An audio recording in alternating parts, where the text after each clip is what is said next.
Hi, I am Jocelyn Curay from BSED English 1. My topic is about Thailand's contemporary foreign and economic policies. Thailand is a Southeast Asian country and located in the center of mainland in Southeast Asia, and was primarily an agricultural country.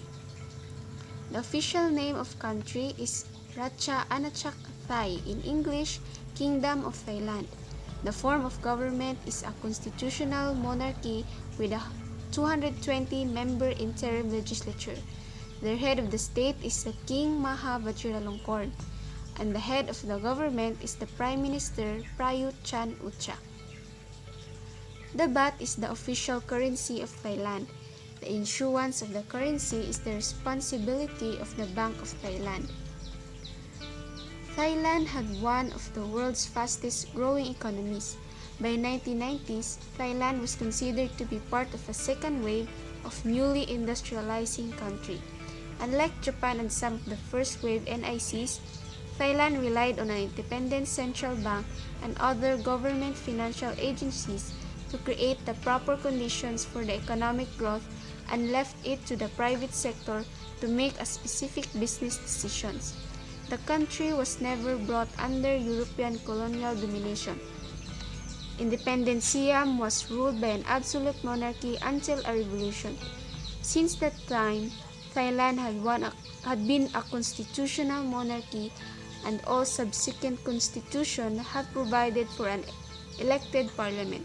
The political authority was often been held by the military has taken power. The main Thai industries are electronic, steel and automotive, also an assembly hub for international car brands, electrical components and appliances, computers, cement production, furniture and plastic products are also important sectors. This growth substantially improved the standard of living in Thailand, especially among urban dwellers. A crisis in Thailand's financial market was occurred, which triggered a wider crisis that soon swept across most of East and Southeast Asia. These events compelled the Thai government with the backing of the International Monetary Fund, after which the economy slowly began to recover. Several factors lead to Thailand's financial collapse is the declining of the competitiveness of Thailand related to other Asian countries, the aggressiveness of Thai business in obtaining short-term loans from foreign sources, the eagerness of international lenders to make these loans, the growing influence of political leaders over the previously independent Bank of Thailand, the lax regulation of financial market and set by the Bank of Thailand and other government bodies, and the slowness of authorities to react once the problems were recognized. Even before the onset of economic crisis, there was already ample evidence that the country's rapid economic growth was also creating many social problems.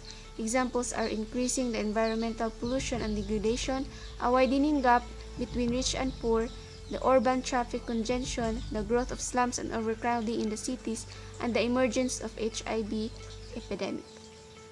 From 1950 through 70, Thailand's foreign policy was based on anti-communism and a special relationship with the United States.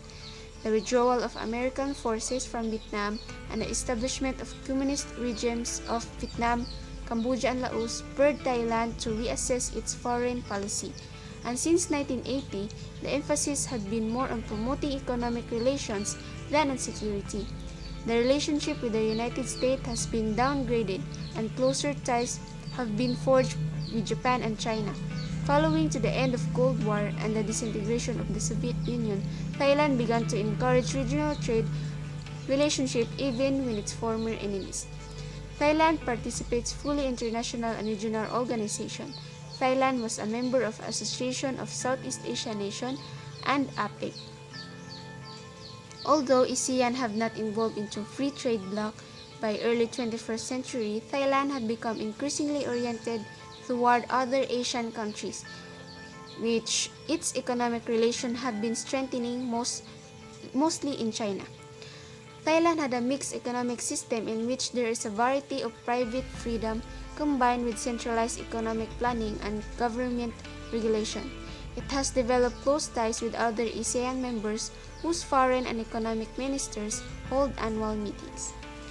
Generally, Thailand, central to understanding of the Thai foreign policy are a number of historical factors which stem from kingdoms ruled within a larger international political economic system as well as from the internal forces unique to Thailand. As the only nation of Southeast Asia never to be formally colonized, Thailand has not shared the xenophobic tradition of its neighbor. The first historical factor helps explain the remarkable assimilated character of the Thais.